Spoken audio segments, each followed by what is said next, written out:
My name is Robert Aseda from Network for Adolescents and Youth of Africa. We are based in Nairobi, Kenya, and I'm also representing Right Here Right Now platform as well as Kenya SRHR Alliance. So our platform does advocacy for sexual and reproductive health and rights. We particularly look at neglected issues and somehow what is referred to as controversial issues.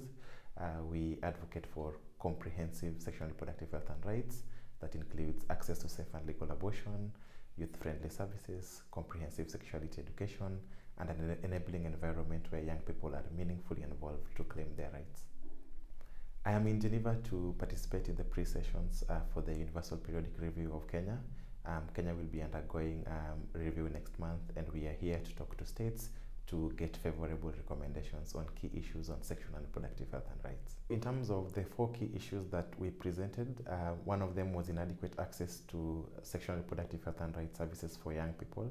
And Kenya currently does not have a legal framework on access to SRHR, which is a particularly big issue. And therefore, we were recommending to states to recommend to Kenya to develop a comprehensive reproductive health act that will provide for access to youth-friendly services, as well as information on sexuality, as well as access to services including safe and legal abortion. The other issue that we had also addressed is the issue of discrimination based on sexual orientation and gender identity. And in Kenya, there are very many people who are denied services due to perceived or actual sexual orientation or gender identity. And therefore, we recommended to states to call on Kenya to adopt an anti-discriminatory law that affords all individuals protection regardless of their sexual orientation and gender identity, so that young people can be able to access their rights.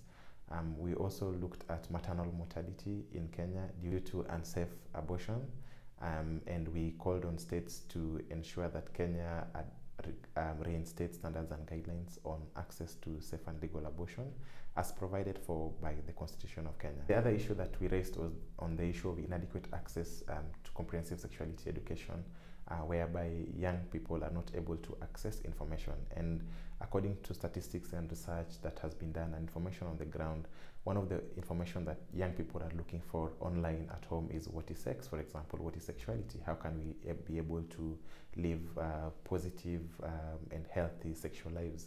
So we recommended to states to call on Kenya to integrate comprehensive sexuality education within the school curriculum, so that young people are able to get this information at schools, at home, at community level, and so that they are able to make informed choices on their sexuality.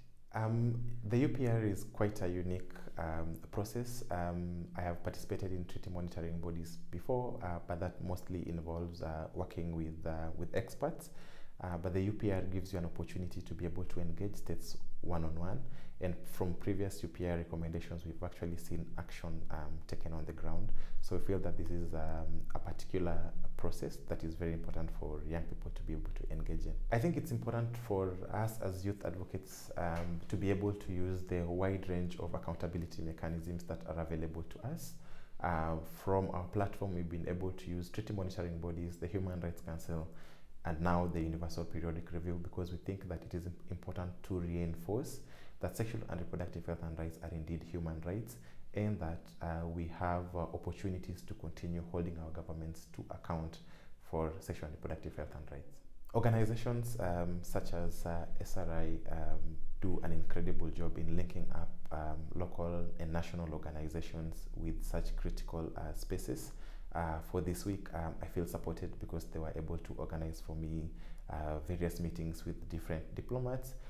They also accorded support even in preparation of the shadow report and trying to see how best we can be able to advocate for our issues, how we can be able to amplify our issues, and how best we can be able to communicate our issues so that they are able to make sense to policymakers and to diplomats at the United Nations.